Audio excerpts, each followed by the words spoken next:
What is going on, guys? Kyle with Finance Bro here, back with another video. We're talking about a couple of stocks that I have been looking at and Motley Fool has also been looking at as potential buys in the coming month of February, or the month that we're in right now, February, into the next couple of months. These are all stocks that have some really great potential, potentially going into the next couple of months as long-term holds or even potential swing trades. So these are the top 10 stocks that we're talking about right now. We're talking about Etsy, Pinterest, Block, Shopify, Realty Income, Mercado Libre, Intuitive Surgical, Walt Disney, Berkshire Hathaway, and Amazon. So these are the 10 stocks that they are looking at and saying that these are the top 10 stocks for the year of 2023. Let's get into a little bit further about why these stocks are potentially what they are. And of course, if I agree with this article, and I will give you guys my thoughts and my potential buy-in points on where I'm going to be buying in. Speaking of which, if you guys want to know exactly when I'm buying a new stock, you guys got to join our free Discord with the first link down in the description below. All you have to do is hit that first link, go into here,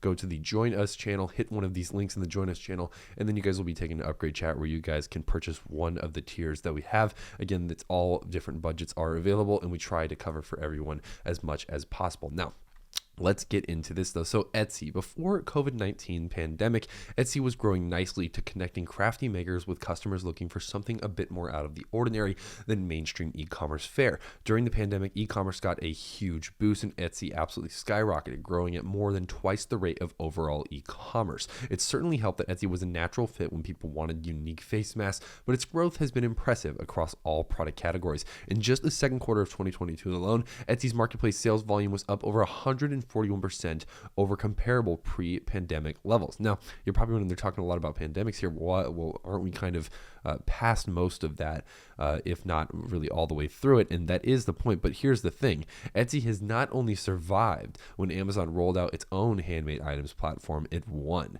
This could still be the early days of an excellent long-term growth story. Because of its platform and brand strength, Etsy's market opportunity is in the hundreds of billions of dollars and has just started to scratch the surface. With the stock falling significantly in the recent growth stock downturn, now could be a great time for patient long-term investors to take a look. Now, their take about Etsy here, I think, is actually a very accurate one that I personally agree with. I think that Etsy has a lot of potential for a long-term growth stock style investment play. And if anything, like they said, with the massive downturn we've seen in growth stocks recently, I think that Etsy does have a lot of potential to go to the places that we all expect it to go, which is, of course, up. And of course, I'll probably be picking up some shares of this specific stock in the near future. Now, Pinterest, I'm not going to read everything they have about Pinterest. I don't think that Pinterest is a great play here. One of the reasons I don't think so is because, unfortunately, Pinterest has just not kept up with the times, even though it is an incredibly popular place for a lot of people to make mood boards, or for, you know, people to kind of build these interesting little kind of places for photos, and there's obviously a lot of room for advertisements and stuff.